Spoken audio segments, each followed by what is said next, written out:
Y vamos ahora a recibir con mucha satisfacción aquí en RPP al presidente del Jurado Nacional de Elecciones, doctor Jorge Luis Salas. Doctor Salas, muy buenas noches. Muy buenas noches, don Fernando. Gracias por estar aquí y por informarnos, por favor, cómo percibe usted que están discurriendo las actuales actividades de la campaña que nos encamina al día del voto el domingo. Permítame un momento nada más para expresar mi pesar por las amenazas de que han sido objeto algunos periodistas por motivo del ejercicio de su profesión. Muchas gracias por esa palabra. Nadie debe ser amenazado, nadie debe ser amenazado, ni estigmatizado, ni perseguido, ni acosado. Muchas gracias por esas palabras, somos muy sensibles a ellas, tanto más que justamente algunos colegas de RPP han sido objeto, como usted lo ha dicho, de ese tipo de denigramientos, hostilidades y falsedades. Pero estamos acostumbrados a eso y seguiremos en nuestra línea, decir la verdad, incomode al que incomode. Muchas gracias por sus palabras, doctor Salas. Por favor.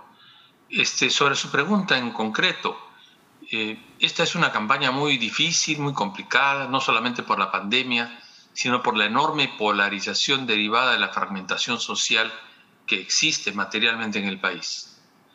El jurado y el sistema electoral no es sino, para hacer un parangón, el fotógrafo.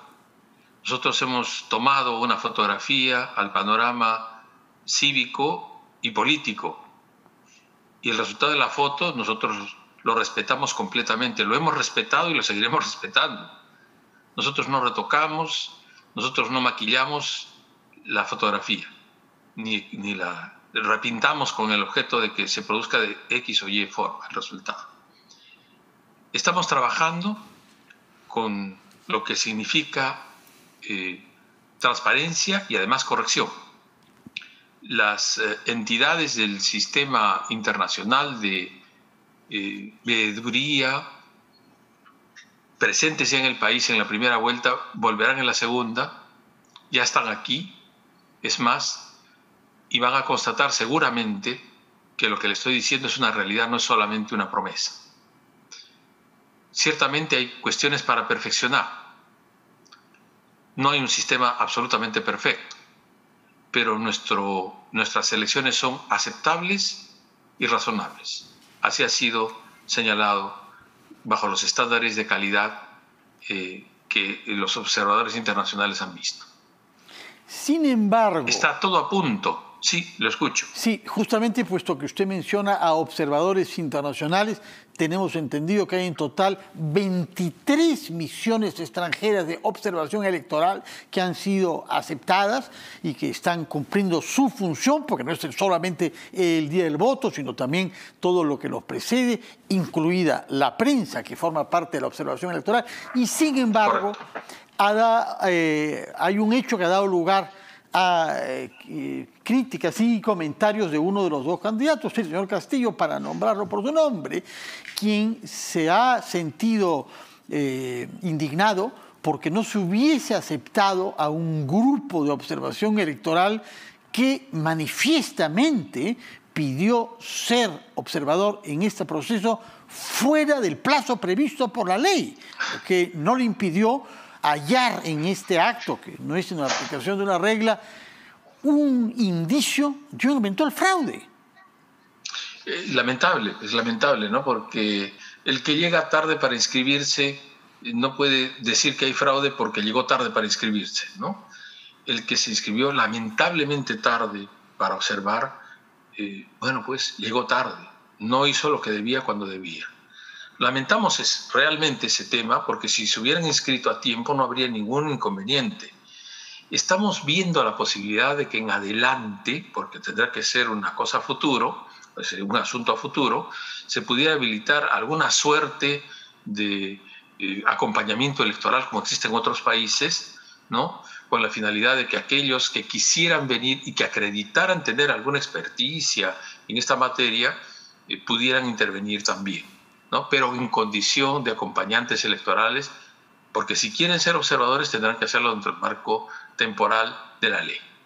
Tengo entendido, señor presidente del Jurado Nacional de Elecciones, que entre las instituciones que sí se inscribieron a tiempo, respetando las reglas, figuran organizaciones multilaterales con mucha experiencia, con mucha perspicacia, que en el pasado han emitido informes muy puntillosos y muy severos, incluyendo el tema de la prensa. Estoy pensando naturalmente en la OEA, pero también en la Unión Europea. Así es, y Uniore también, de modo que está garantizada la presencia de la observación internacional. El tema es que nosotros no podemos abrir espacios que no están autorizados por la ley, ni generar modificaciones a las normas electorales, porque así también lo ha señalado la ley. Entonces, ese es nuestro marco.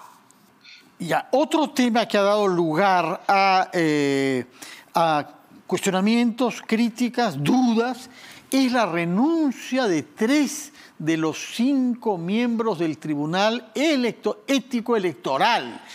Hemos entrevistado acá a algunos de esos miembros renunciantes y tengo entendido que el día de hoy el Jurado Nacional ha procedido a oficializar el reemplazo de uno de los renunciantes con la aprobación de los partidos. Explíquenos cuál es el procedimiento y qué es lo que ha llevado a esta renuncia de 3 de los 5 miembros del Tribunal Ético Electoral.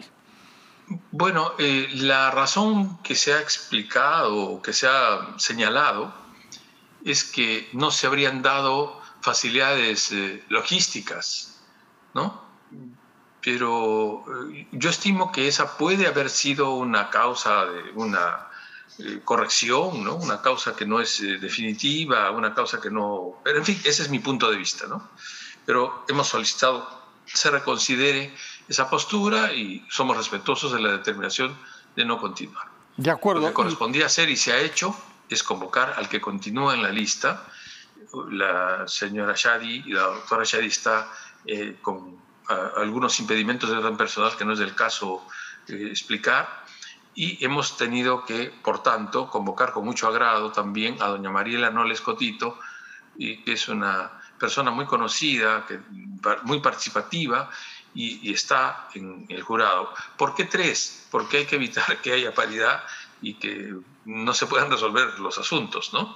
Entonces, entre ellas han tenido una reunión en la mañana, me he permitido saludarlas y nos anunciarán seguramente quiénes van o cómo se va a recomponer la responsabilidad del Tribunal de Honor del Pacto Ético Electoral. Esta es una entidad que no pertenece al Jurado Nacional de Elecciones. Por lo tanto, nosotros tampoco podríamos dar presupuesto propio o manejo económico particular, porque no está en la estructura del Jurado Nacional de Elecciones, ¿no? Y si, aunque estuviera, no es una entidad descentralizada dentro del jurado. Su autonomía es autonomía funcional. Sin embargo, podrían proponer ellas, las 3 damas que ahora lo integran, la contratación de algún especialista que requirieran, y el jurado verá la posibilidad de hacerlo y seguramente lo hará.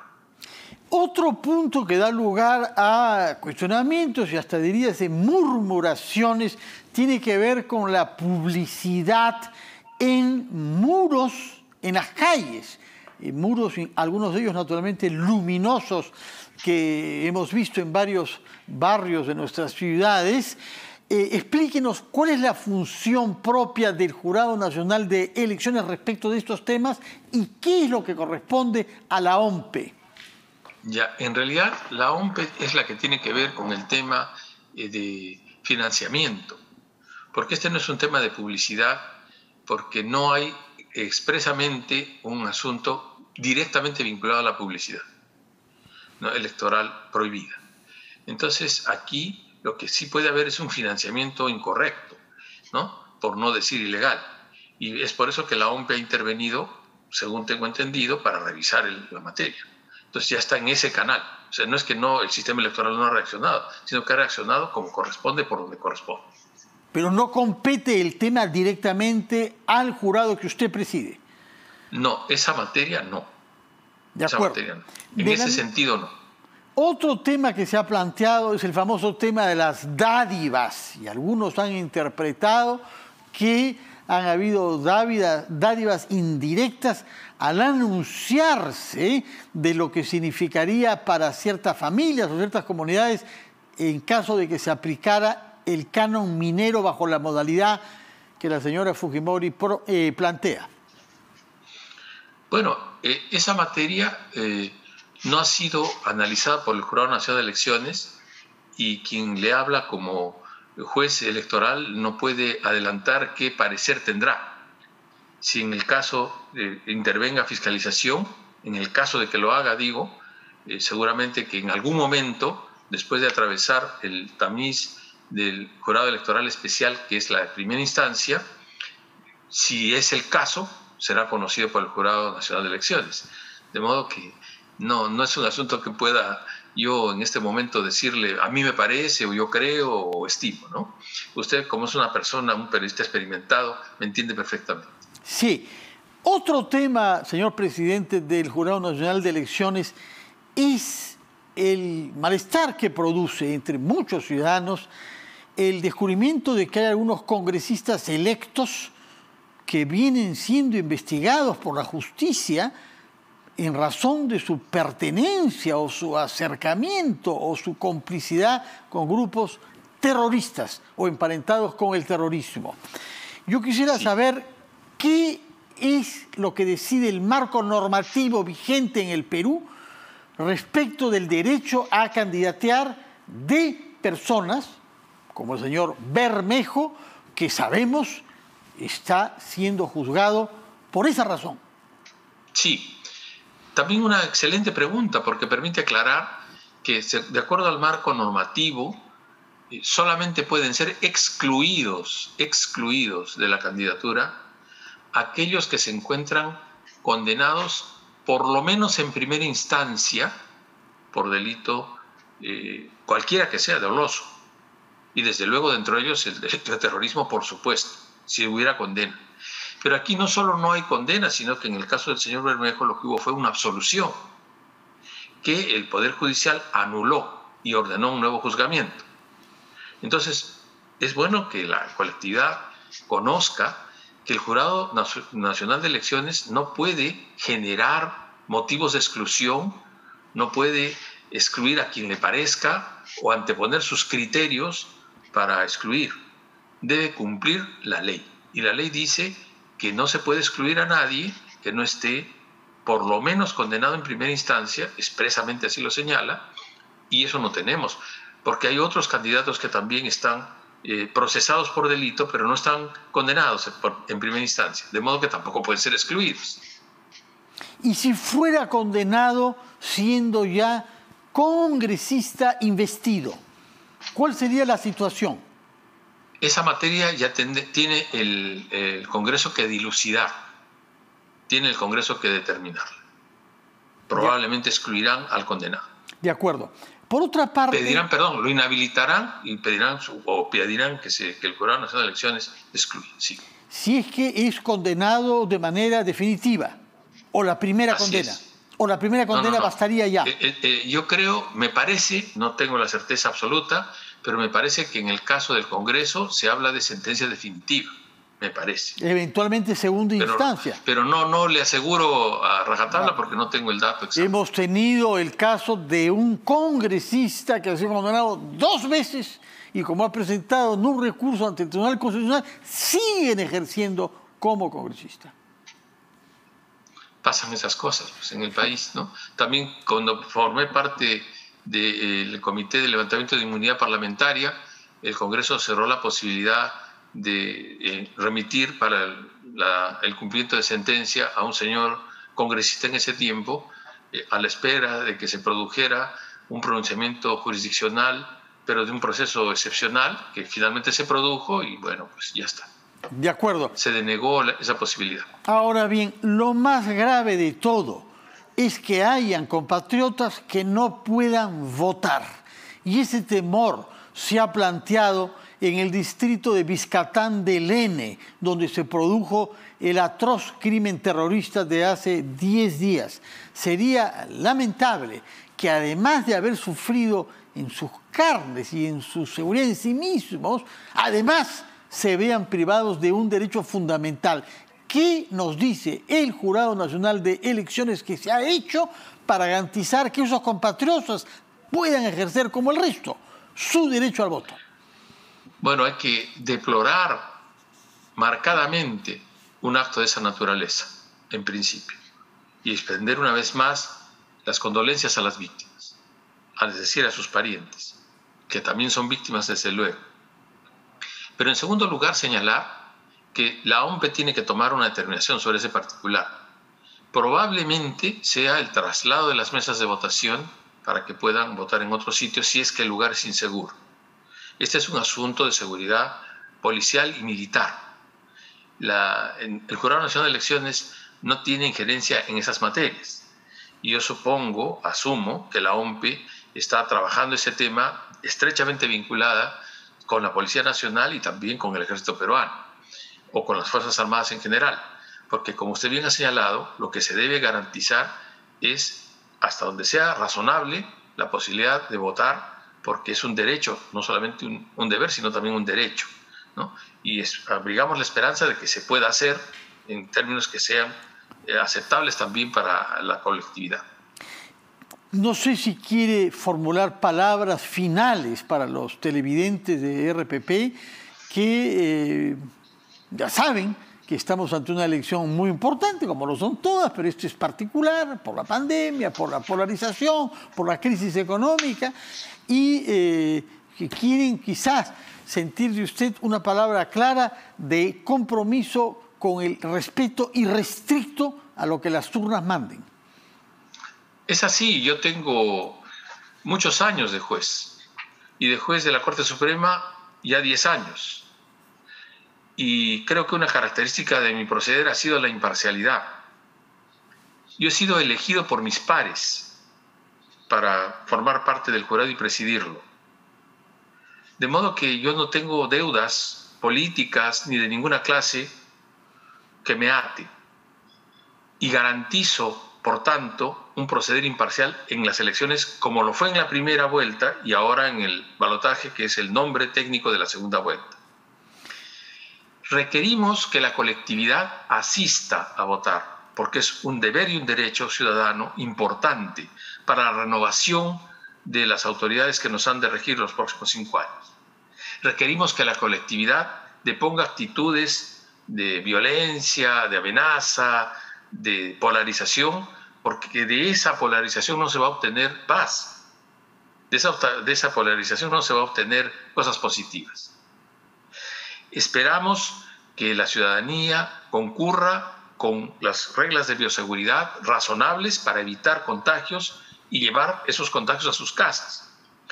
Y requerimos también que los jurados ciudadanos, que son los miembros de mesa, los integrantes del jurado ciudadano electoral, ¿no?, los miembros del pueblo que han sido elegidos, que han sido sorteados, no elegidos, que han sido sorteados, ¿no?, acudan temprano y acudan a cumplir su deber como debe ser.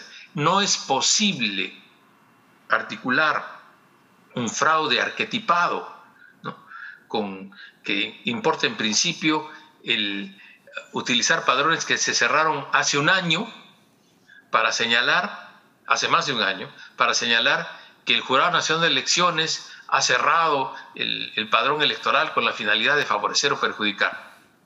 Es probable que hayan errores en el padrón y es probable, altamente probable, que esos errores se deben a que quienes debieron inscribir la defunción ante RENIEC no lo hicieron adecuadamente.